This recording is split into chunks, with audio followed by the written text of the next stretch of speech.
High guys. So 4 out of 5 candidates வந்து DSC ரவுண்டில் fail ஆகிறாங்கன்னு சொன்னால் உங்களால் நம்ப முடியுதா? ஆமாங்க, திஸ் இஸ் ட்ரூ.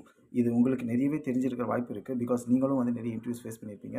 பட் இதோட முக்கியமான ரீசன் என்ன அப்படிங்கிறது நான் வந்து நிறைய இன்டர்வியூஸ் கிட்ட பேசினதில் அவங்க எனக்கு கொடுத்த முக்கியமான ஒரு விஷயம் என்னன்னு பார்த்தீங்கன்னா, ஒரு ப்ராப்ளம் ஸ்டேட்மெண்ட்டை கொடுக்கும்போது அந்த ப்ராப்ளம் ஸ்டேட்மெண்ட்டுக்கு கரஸ்பாண்டன்ட் டேட்டா ஸ்ட்ரக்சர்ஸை சூஸ் பண்ண முடியாத ஒரே ரீசனாலேயே முக்கால்வாசி பேர் கேண்டிடேட்ஸ் வந்துட்டு இன்டர்வியூவில் ஃபெயில் ஆகிடுறாங்க. ஸோ அதை அவாய்ட் பண்ணுறது எப்படின்னு பார்த்தீங்கன்னா, first we should understand what is insert, delete, traverse and relations. ஒரு கொடுத்துருக்கிற எலிமெண்ட்ஸில் இந்த 4 காம்பினேஷன்ஸை பேஸ் பண்ணி உங்களால் வந்துட்டு ஒரு ப்ரெடிக்ஷன்ஸை கொண்டு வர முடியும்னா டெஃபினட்டாக உங்களால் வந்துட்டு டிஎஸ்சி ரிலேட்டாக இருக்கிற எந்த கோடிங் சேலஞ்ச் பிளாட்ஃபார்ம் வந்து உங்களால் ரிசால்வ் பண்ண முடியுங்க. அதை பற்றின முழு டீட்டெயில்ஸை வந்து நான் வந்து ஒரு வீடியோவில் போட்டிருக்கேன்.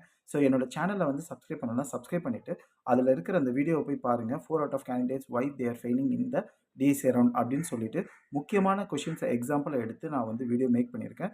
ஸோ வீடியோவை ஸ்கிப் பண்ணாமல் ஃபுல்லாக பாருங்கள். அப்போ தான் உங்களுக்கு நீங்கள் பண்ணுற மிஸ்டேக் என்னன்னு தெரியும்.